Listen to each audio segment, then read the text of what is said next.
শান্ত করে নিয়েছি। চলো এবার একটু সিঁদুরটা ঠেকিয়ে নেব। আর চুলটা প্রায় অনেকটাই শুকিয়ে গেছে, অনেকক্ষণ আগে স্নানটা হয়েছে। কর্তামশাই এসেছিলো বাড়িতে খেতে, তো ওকে খেতে দিয়ে টিফিন করে আর চা খেয়েছি। ওকেও চা দিয়েছি, আমিও খেয়েছি। ভাত বসিয়েছি, ভাতের মধ্যে ডাল সেদ্ধ দিয়ে দিয়েছি। অনেক বাসন ছিল চা খাওয়া, সেগুলোও ধোয়া হয়ে গেছে। এবার একটু সিঁদুরটা ঠেকিয়ে নেব আর চুলটা ছাড়িয়ে নেব।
চলো হয়ে গেছে।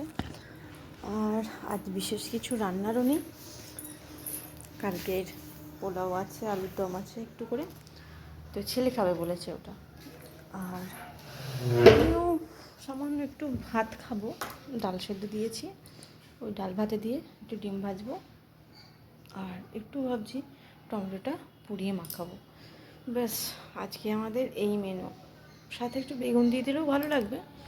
তো বেগুন, টমেটো, রসুন, কাঁচা লঙ্কা একবারে সব পুড়িয়ে একটু ভর্তা করে নেবো। আর যেহেতু মঙ্গলবার আর কাল বুধবার, কালকে খাওয়া যাবে না, বৃহস্পতিবার খাওয়া যাবে না। আর বেগুনটা টাটকা টাটকা বেশ সুন্দর বেগুনটা আছে, তাই আজকে এই বেগুনটাকে পুড়িয়ে নেবো। বেগুন, টমেটো, কাঁচা লঙ্কা একসঙ্গে মাখি করে খাবো।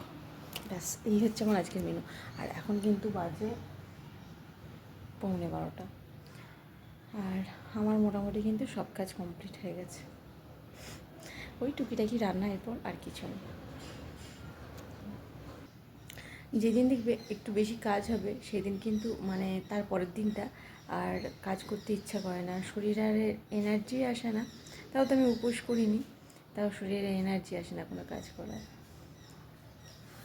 তো ঠিকই আছে, একদিন কাজ, একদিন একটু রেস্ট। চলো বেগুনটা, টমেটোটা পুড়িয়ে নিয়ে এবার।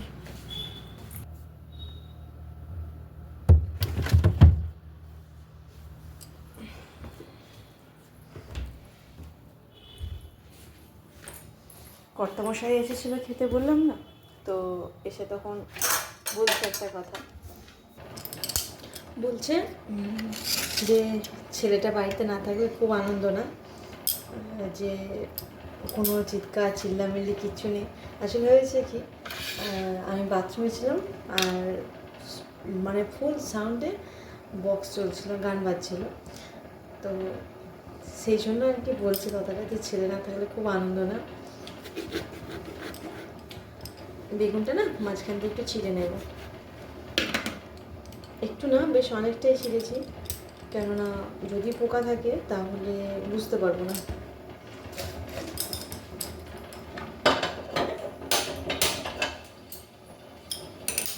এবার বেগুনটা বসিয়ে দেবো, আর তেল দেবো না, শুধুই পোড়াবো।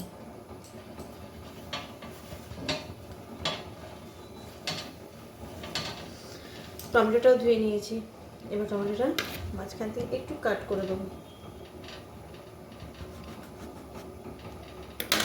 এই যে এরকম বেগুনের পাশে দিয়ে দেবো। আমি জালি বসিয়েছি, দেখায় এই জালিগুলো দিয়ে না মানে পোড়া করতে, এই জালিগুলো দিয়ে পোড়া করতে খুব সুবিধা হয়। এই যে দেখো, এই পাশ দিয়ে দিয়ে দিলাম একটুখানি। আরও একটু জায়গা আছে, ওখানে কিন্তু আমি এখনও রসুন দেবো আর কাঁচা লঙ্কা দেবো। আমার রসুন খেতে খুব ভালো লাগে, মানে রসুনের গন্ধটা, রসুনের ফ্লেভারটা যে কোনো রান্নাতে, তাই আমি রসুনটা একটু বেশিই দিই।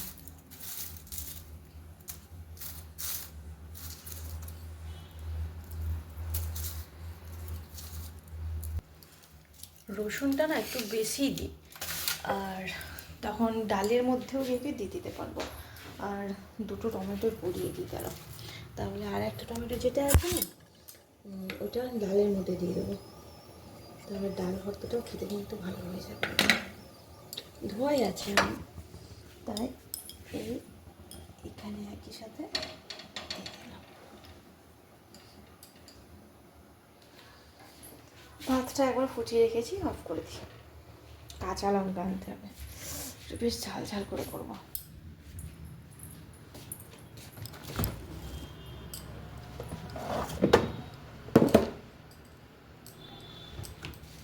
এখানে কিন্তু আমি জিরে আর ধনেটা গরম হতে দিয়েছি রোদে, দেখেন।